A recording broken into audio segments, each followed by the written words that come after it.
Sathya Sai Speaks, Volume 13, Chapter 32. The Brother Among Brothers. The ideal of brotherhood as depicted in the Ramayana is without parallel in any other epic anywhere in world literature. When, during the battle with the Rakshasa demon hordes in Lanka, Lakshmana fell unconscious and could not be revived. Rama lamented the calamity, saying, "Alas, Lakshmana is the source of my breath. There is no brother like him on the whole earth." Lakshmana's life and relationship with his brother Rama are shining examples for mankind. It can be said that Lakshmana is the A in the sacred syllable Aum, A-U-M. Bharata, the second brother, is the U. Satrunga, the third, is the M, and Rama, the eldest, is the full Aum. Rama is the concretization of the Brahman, universal absolute, that first emanated as the primeval sound Aum. When Rama and Lakshmana were wading through the jungle after the loss of Sita, the sages who saw them described them as the sun and moon, due to their majestic and radiant presence. They shone with splendor of courage and determination, when strength of body and steadfastness of mind reinforce each other. One's presence becomes compelling. Youth today has neither physical strength nor mental steadfastness, so young people appear old very early in life. When the body is weak, the mind too gets weak. You must try to develop physical well-being and health, for a gem has to be treasured in a safe, strong box. The gem of divinity that is your reality also has to be kept in a strong box, namely the body. Lesson for today's youth from the life of Rama. Even during their boyhood, Rama and Lakshmana were very careful about how they dressed. During the period of their early spiritual apprenticeship, they discarded pricely robes even though Dasharatha tempted them to wear costly jewels and clothes. When in the forest as exiles, they wore deerskin and had their hair knotted on top. They argued that a dress must be worn for one's own satisfaction and not in order to imitate someone else. They were never slaves to fashion or convention.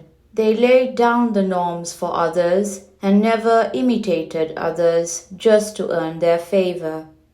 Heroism was the hallmark of the brothers. They met every obstacle squarely and exhibited the necessary enterprise and ability to meet and overcome opposition. The youth of today have to learn this lesson. They quaff before the tiniest obstacle and lose heart at the very first difficulty they encounter.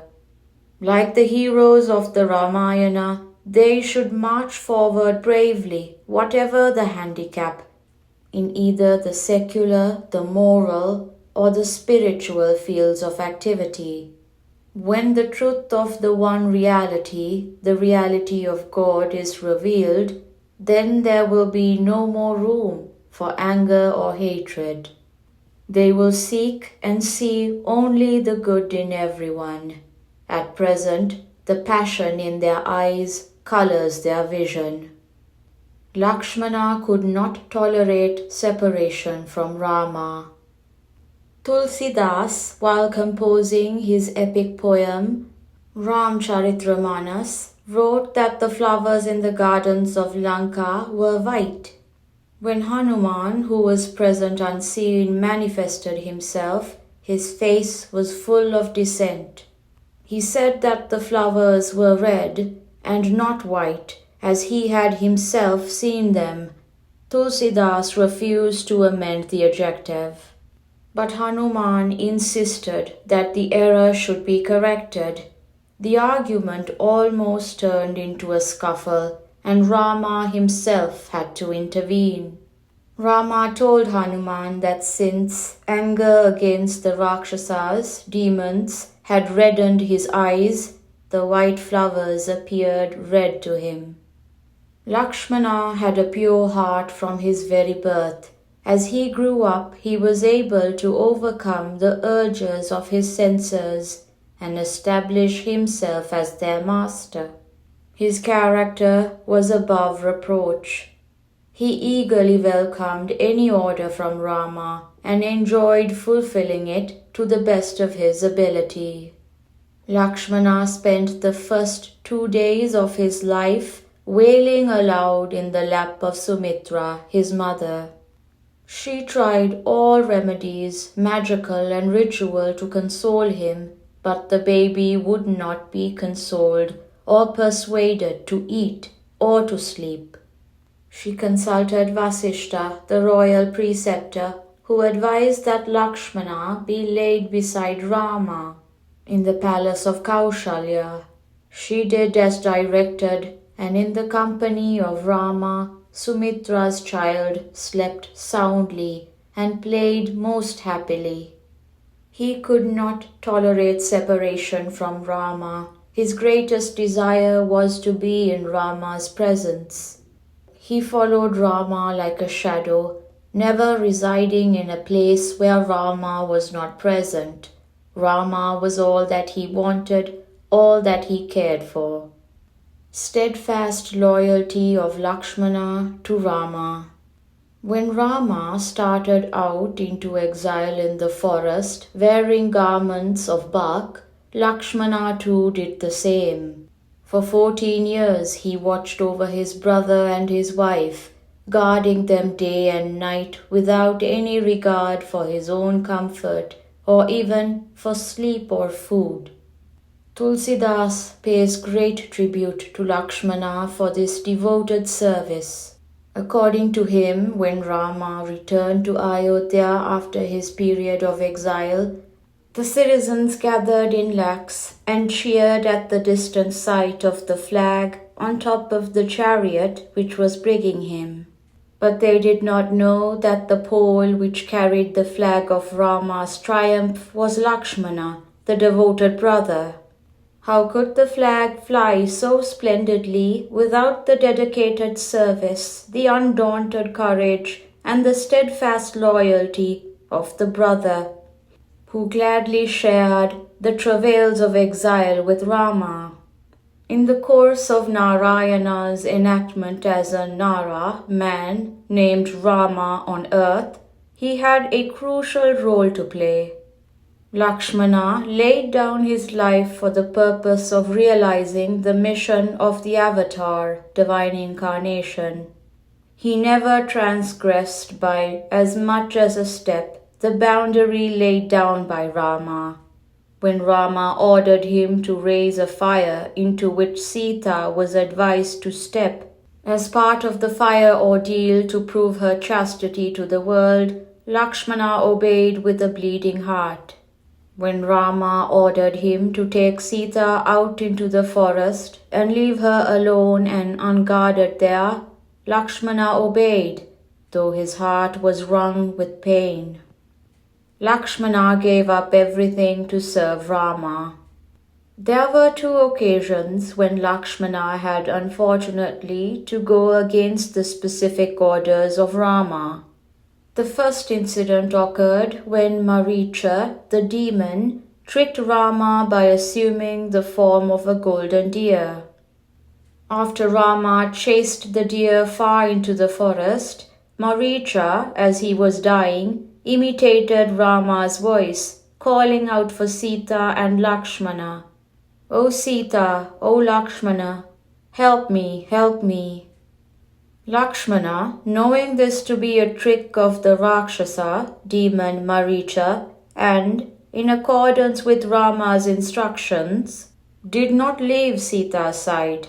However, on Sita's firm insistence to trace Rama's cry for help, and on being accused by her of ulterior motives, He finally left her alone at the hut and went in search of Rama. The second instance occurred towards the end of the avatar period. The gods sent Yama himself to Rama to remind him that his life as an avatar could be ended and all the divine participants could return to their heavenly abode.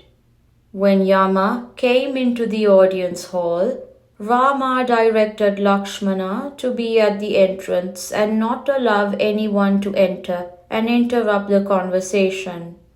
He told him to be vigilant on pain of death. While Lakshmana was keeping watch, the short-tempered sage Durvasa approached him and demanded entry.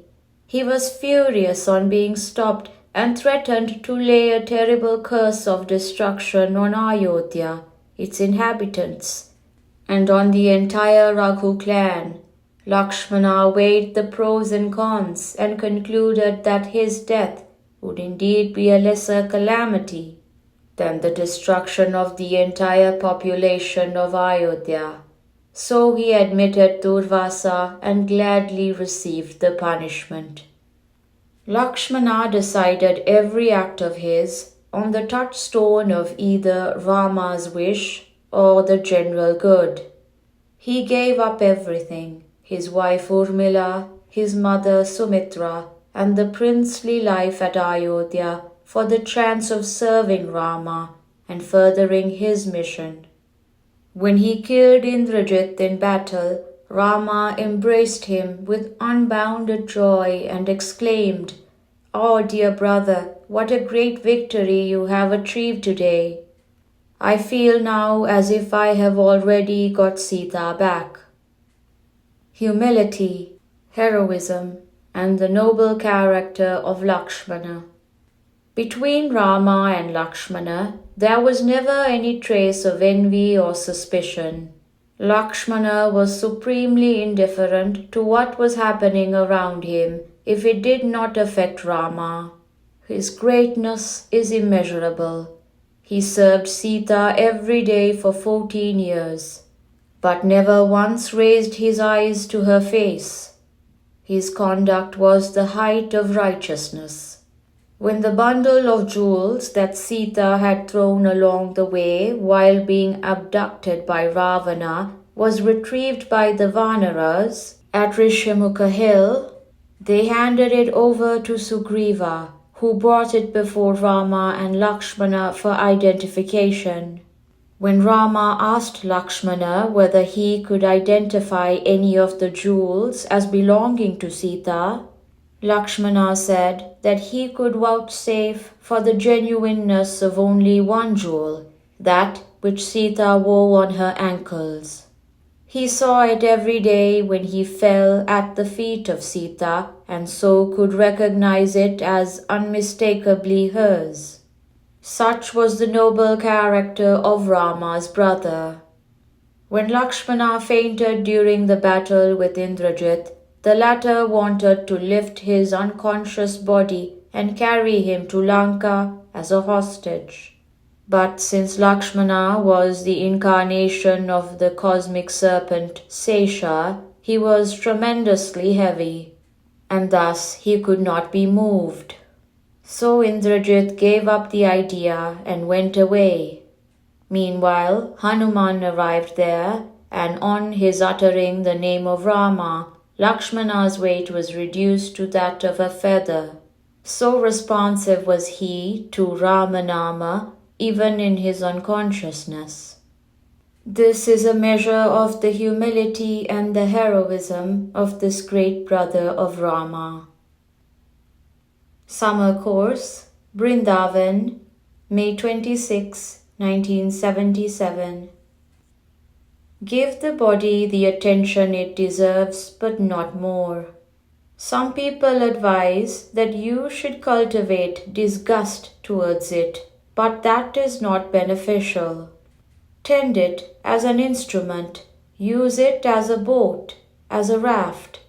Disgust is not a desirable attitude towards anything in creation.